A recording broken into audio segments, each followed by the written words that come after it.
사람이나 사물의 성질이나 상태, 존재를 표현하는 단어를 형용사라고 그럽니다. 사람의 형태를 설명하는 거죠.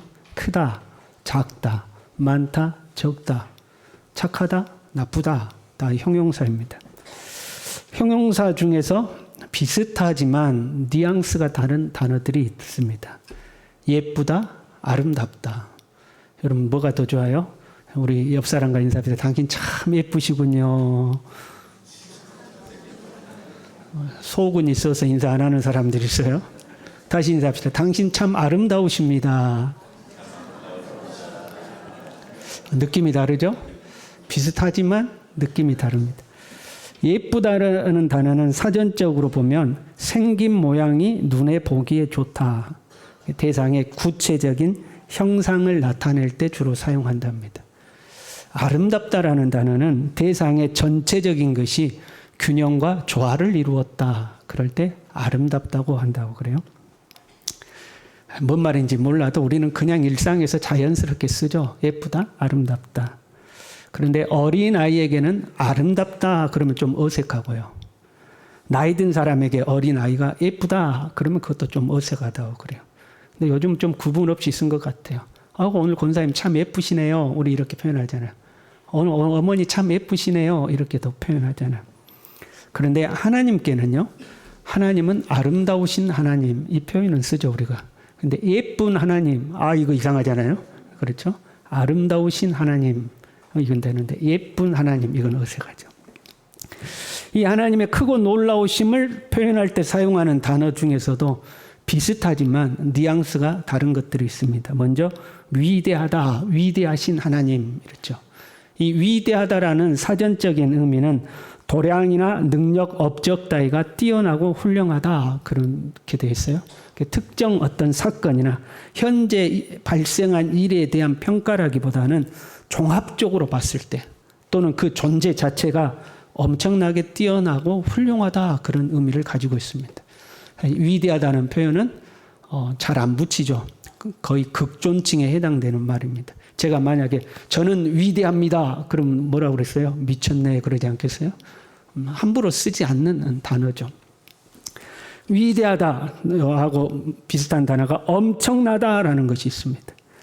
생각하는 것 또는 내가 기대했던 것 이상으로 크다 그런 의미예요. 내가 생각했던 것보다 더하다 이럴 때 엄청나다 이렇게 이야기하죠. 여러분 신의 악단 영화 보셨습니까? 이쪽은 봤고 이쪽은 안 봤네. 그러지 마요. 좀 도와주세요. 가서 영화도 좀 보고 그랬어요. 여러분이 극장에 갔어요. 가서 사람 몇이나 있겠는가 하고 극장에 갔는데 사람들이 엄청나게 모인 거예요. 그래서 줄을 서가지고 들어갈 자리가 없어요. 그럼 그때 우리가 뭐라 그래요? 엄청나게 많이 왔다. 엄청나다 그런 거죠.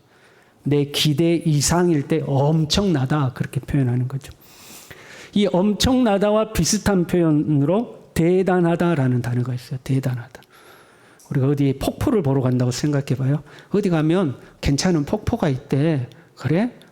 폭포 그거 보면 별거 있나 싶어가지고 별 기대 없이 가서 딱 산 모퉁이를 돌아가지고 폭포가 나왔는데 나이아가라 같은 폭포가 우리 한국에 없지만 그게 앞에서 확 펼쳐진 거예요. 어마어마하다 이렇게 하잖아요. 어마어마하다 또 엄청나다 그 다음에 또 대단하다고 쓰죠. 이 대단하다의 사전적 의미가 이렇게 되어 있어요. 아주 중요하다, 출중하게 뛰어나다, 그 다음에 매우 심하다. 약간 부정적 뉘앙스를 가지고 있죠. 매우 심하다, 대단하다. 우리 옆 사람과 인사합시다. 대단하시네요. 약간 부정적 뉘앙스를 가지고 있는 거죠. 대단하다. 우리가 어떤 액션 영화를 본다고 해봐요. 주인공이 자기 딸이 악당들에게 잡혀갔어요. 그래서 이 아버지가 딸을 구하기 위해서 악당의 소굴로 쳐들어가는데 총에 맞았어요. 칼에 찔렸어요. 다리가 부러졌어요. 이마에는 피가 흘려요. 온몸에 상처투성인데도 다 그렇게 딸을 구하려고 막 포기하지 않고 가는 거예요. 그럼 우리가 뭐라 그래요? 대단하다. 대단하다. 그리고 그렇게 해서 딸을 구출해서 나오면 우리가 아버지는 위대하다 그렇게 하는 거죠. 아버지는 위대하다 이런 표현을 쓰는 거죠. 우리 하나님은 위대하신 하나님이신 줄로 믿습니다. 하나님의 지혜와 능력은 엄청난 줄로 믿습니다. 그리고 그 하나님은 대단하신 하나님이십니다. 우리는 어느 때 하나님이 대단하다고 느끼는가? 하나님은 엄청난 지혜와 능력을 가지고 계시요. 하시고자 하시면 못할 일이 없는 거죠. 하나님이 하고자 하면 막을 자가 없고 그렇잖아요. 하나님이 뜻하시는 것은 반드시 이루어집니다. 우리가 상상할 수 없는 우리의 상상을 초월한 지혜와 능력을 가지고 계신 분이 하나님이십니다. 그러면 그 하나님께서 우리에게 소위 복이라는 것을 팍팍팍 주시면 얼마나 좋겠어요. 그렇잖아요. 하나님이 우리의 자녀들에게 지혜와 총명을 주셔서 한 번 읽으면 다 외워져 버려. 숫자를 보면 머릿속에 계산기처럼 탁탁탁 계산이 돼버려. 입만 열면 영어가 잘잘잘잘 나와버려. 다 하면 하시는 거 봐. 그러면 얼마나 좋겠어요. 하나님께서 여러분이 하는 일마다 잘되게 하면 얼마나 좋겠어요. 가게를 차리면 대박 나버려. 사업을 하면 대박 나버려. 요즘 뭐 주식이 잘 된다고 그래요. 내가 사면 올라. 그러면 얼마나 좋겠어요. 옆에 사람이 어떤 문제에 직면해서 그런 문제에 있어서 걱정하지 마. 내가 하나님께 기도하면 하나님이 다 해결해 주셔. 걱정하지 마. 내가 내일 새벽에 기도할 테니까 내일 저녁에 반드시 해결돼. 그랬더니 진짜로 내일 저녁에 해결돼 버려. 할렐루야. 그런데 하나님은 그렇게 안 하시더라 이 말이죠. 그럴 능력이 있는데도 하나님은 그렇게 안 하신다 이 말이에요. 그래서 대단하신 분이에요. 오늘 본문 1절에요. 하나님이여 사슴이 시냇물을 찾기에 갈급한 같이 내 영혼이 주를 찾기에 갈급하나이다. 사슴은 열이 많은 동물이라고 그래요. 그래서 자주 물을 먹고 그 물로 몸에 열을 식히는 거죠. 그런데 물이 없으면 우리는 사슴을 잘못 보니까 개들이 한여름에 어떻게 해요? 혀를 내밀고 헐떡거리잖아요. 그 헐떡거리다라는 단어가 갈급하다 이렇게 번역이 되어 있어요. 사슴이 물을 못 먹어서 헐떡헐떡하고 있는 거예요. 그것처럼 내 처지가 헐떡거리는 사슴과 같습니다. 사슴은 물이 없어서 헐떡거리고 있지만 나는 하나님을 찾고 또 찾아요. 하나님이 나에게 역사하시기를 갈망하고 갈망해요. 그런데 그 하나님의 역사가 없으니까 내가 헐떡거리고 있습니다. 그런 표현이죠. 3절에요. 사람들이 종일 내게 하는 말이 네 하나님이 어디 있느냐? 지금 뭔가 어려운 일 당했어요. 위대하신 하나님, 지혜와 능력이 엄청나신 하나님이 즉각 도와주시면 얼마나 좋아요. 그러면 사람들에게 봐봐. 하나님 살아 계시잖아. 내가 뭐라고 그랬어? 하나님 도와준다고 말했지. 아주 당당하게 이야기할 텐데. 그런데 하나님이 나타나지를 않는 거예요. 하나님이 역사하지를 않는 거예요. 분명히 역사하실 수 있는데 그만한 힘과 능력이 있는데 지금 나를 오히려 고난 가운데 몰아넣으시고 나를 외면하고 계시는 거예요. 그래서 사람들이 나를 조롱하는 거죠. 야, 네 하나님이 도와준다며. 네 기도하면 하나님 응답해 준다며. 너 그렇게 교회 열심히 다니더니 꼴 좋다 이놈아. 나를 비난하고 있는 거예요. 그도 그럴 것이요. 본문의 시인은요. 진짜 신앙생활 열심히 한 사람이에요. 4절에요. 내가 전에 성의를 지키는 무리와 동행하여 믿음의 사람들과 주일도 지키고 수요예배도 나오고 새벽예배도 나오고 뭐 감사절기 있으면 감사절기도 지키고 믿음의 사람들과 절기를 지켰어요. 기쁨과 감사의 소리를 내며 모든 것이 하나님의 은혜라며 감사하고 하나님께 찬양했어요. 그들을 하나님의 집으로 인도하였더니 믿음의 사람들이 모였을 때 리더 역할을 했어요. 안 믿는 사람들에게는 전도도 했어요. 여러분 우리 전도할 때 뭐라고 그래요? 안 믿는 사람들에게 예수 믿으면 전도를 안 하니까 그 다음 말을 모르시네. 예수 믿으면 구원받습니다. 또 예수 믿으면 복받습니다. 예수 믿으면 행복합니다. 그렇게 다 전도됐어요. 하나님이 함께 하신다고, 하나님이 도와주실 것이라고, 예수님 믿으면 그 다음부터는 하나님이 책임지신다고 그렇게 했어요. 그런데 어느 날 고난과 어려움이 불쑥 나에게 찾아온 거예요. 우리 믿음의 사람들은요, 그런 경우가 생기면 내 자신의 어려움은 둘째치고 나를 통해 하나님의 영광을 가리울까 봐 그것이 불안하죠. 대부분의 믿음의 사람들은 그래요. 그래서 자기에게 찾아온 고난을 감추죠. 사람들에게 알리지 않으려고 그래요. 혹시 믿음 약한 사람들이 듣고 시험 들까 봐, 혹시 불신자들이 듣고 하나님을 안 믿을까 봐, 전도의 길이 막힐까 봐 그것들을 자꾸 감추려고 하죠. 그런데 그것이 소문나 버렸네. 소문이 다 퍼져버렸어. 사람들이 수군거리기 시작하는 거야. 야, 하나님 도와준다더니 교회 그렇게 열심히 다니더니 예수밖에 모르더니 뭐 하나님이 살아있다고 그러더니 기도하면 응답한다더니 사람들이 수군거리는 거죠. 지가 믿는 하나님은 도대체 어디서 뭐하고 있다냐?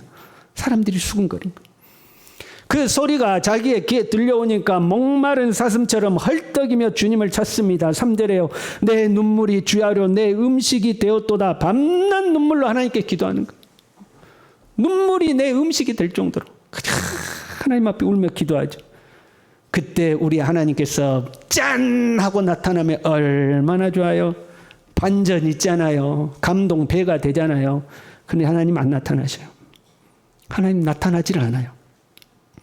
그럴수록 비방의 소리가 커집니다. 이제는 아예 공격적입니다. 10절에 내 뼈를 찌르는 칼같이 내 대적이 나를 비방하여 늘 내게 말하기를 네 하나님이 어디 있냐.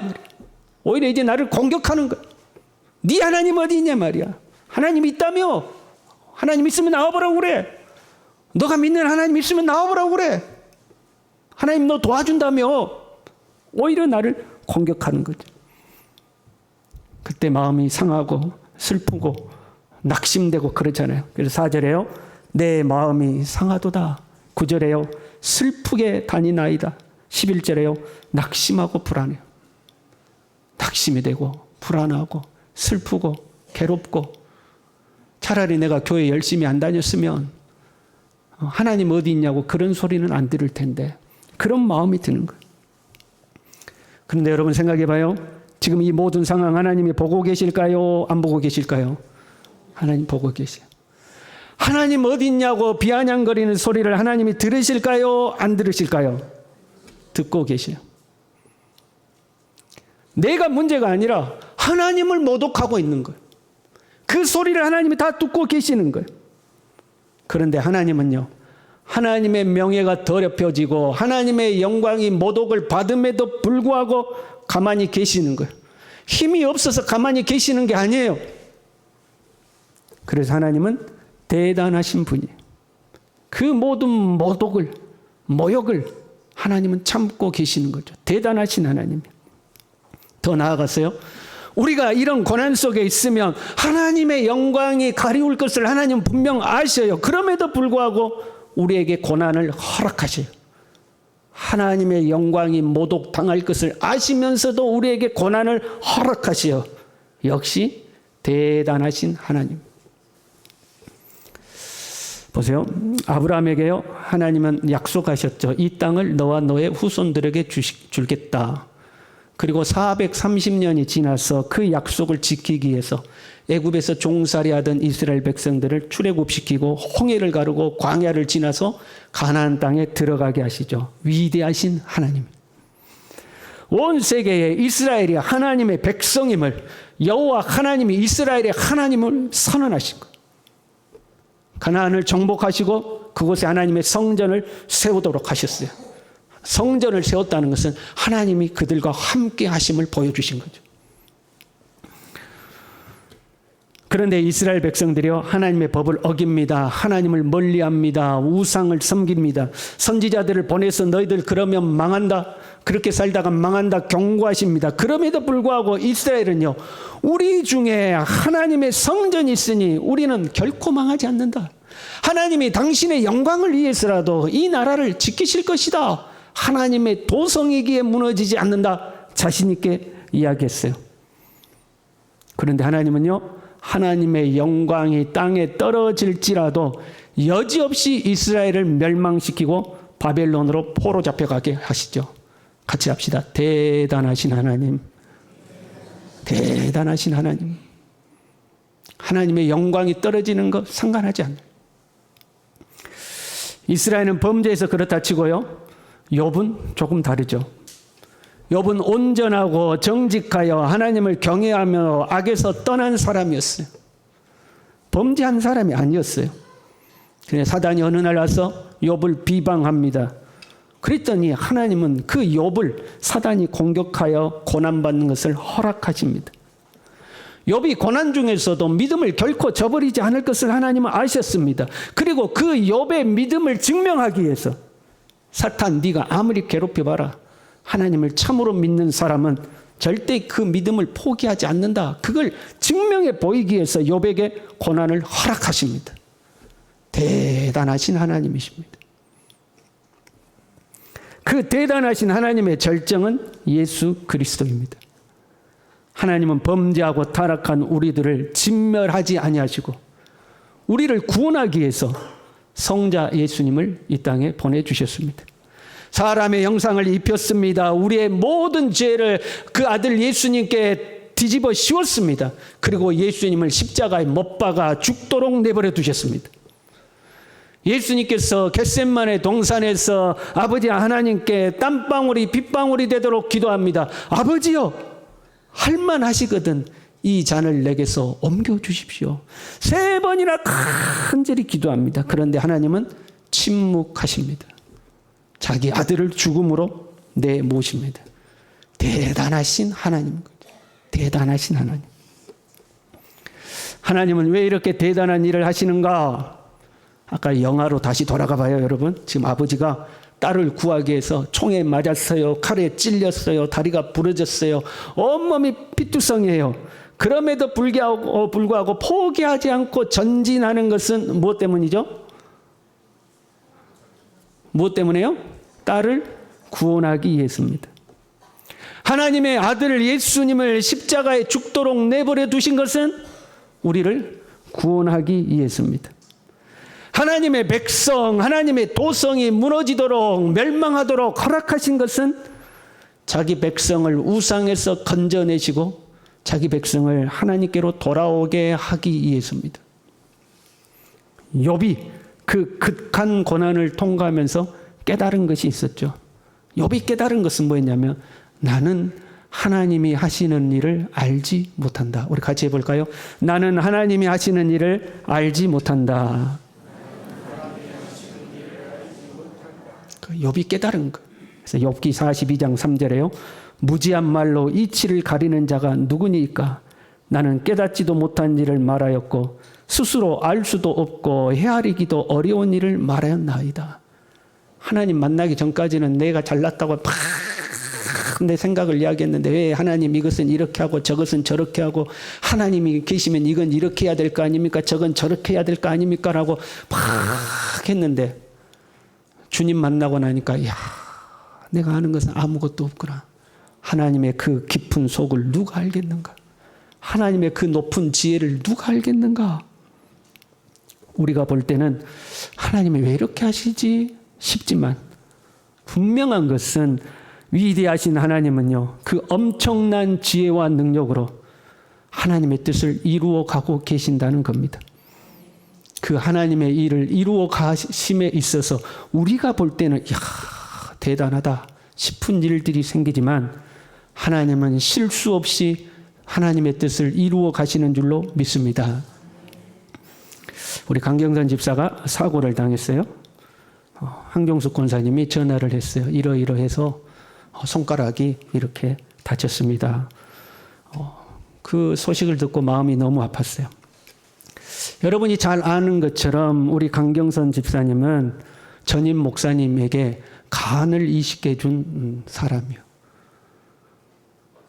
처자식이 있는데 불구하고 자기의 간을 주의 종이라고 해서 간을 띄워줬어요. 이럴 때 뭐라 그래요? 대단하다 그런 거예요. 대단하다. 그것보다 더 대단한 것은 그 집사님이 간을 이식하도록 허락해 준 그 부인 황정숙 권사님 대단한 사람이요. 보통 사람 아니요. 이런 경우 보통 아내가 반대하지 않겠어요? 그런데 아내가 허락했어요. 그래서 목사님을 위해서 간을 띄워줬어요. 여러분 중에 제가 간경화에 걸려서 간 이식 받아야 된다면 간 띄워줄 사람 있어요? 대단한 사람이요. 제가 우리 강경선 집사님 신방 가면 항상 하는 이야기가 있어요. 당신은 복을 받을 수밖에 없다고. 간을 드렸는데 그 사람이 좋아서 줬겠어요? 하나님의 종이라고 준 거 아니에요? 하나님께 드린 거잖아요. 간을 줬으니 하나님이 당신 축복할 수밖에 없다고. 항상 그렇게 이야기했어요. 그런데 이런 사고가 생겼어요. 참 마음이 아파요. 신앙생활 열심히 안 한 사람 혼내주니라고 그런 일이 벌어졌으면, 하나님 떠나서 방황하는 사람 돌아오라고 그런 일이 벌어졌으면 차라리 더 나을 텐데, 그래도 열심히 주님 섬기고 믿음으로 살아보겠다고 하고 하나님 앞에 그렇게 성실하게 살려고 애쓰는 사람에게 고난을 하나님이 허락하셨어요. 우리 집사님 만나러 갔더니 두 부부가 웃고 있어. 따라합시다. 대단하다. 대단한 사람들이. 우리 강경선 집사가 하는 말 중에 저를 통해서, 저의 이번 일을 통해서 깨닫는 사람들이 많이 있을 겁니다. 그런 이야기를 했어요. 여러분의 마음에 깨달음이 있기를 간절히 바랍니다. 대단한 집사님에게 하나님께서 대단한 일을 행하심을 믿습니다. 하나님의 위대한 계획이 있을 거예요. 하나님은 대단하신 하나님이거든요. 혹시 여러분 믿음으로 살지만 뜻대로 안 되고 어려움은 끝이 안 보이고 하나님은 어디 계시는가? 하나님은 내 기도를 왜 안 들으시는가? 불안하신 분 있습니까? 마음이 상한 분 있습니까? 믿음이 흔들리는 분 있습니까? 낙심하지 마십시오. 불안해하지 마십시오. 하나님께 소망을 두십시오. 하나님께서 나타나 도와주실 것입니다. 내 영혼아, 네가 어찌하여 낙심하며 어찌하여 내 속에서 불안해하는가? 너는 하나님께 소망을 두라. 나는 그가 나타나 도우심으로 말미암아 내 하나님을 여전히 찬송하리로다. 하나님은 대단하신 하나님이십니다. 한 번도 실수가 없으십니다. 하나님은 정확하십니다. 우리가 그 하나님의 뜻과 섭리를 다 알지 못해서 때로는 불안합니다. 때로는 낙심됩니다. 때로는 슬픕니다. 그러나 하나님은 한 번도 실수한 적이 없습니다. 위대하신 하나님께서, 지혜와 능력이 엄청나신 하나님께서 대단한 하나님의 역사를 이루어 가실 줄로 믿습니다. 우리 함께 찬양하겠습니다.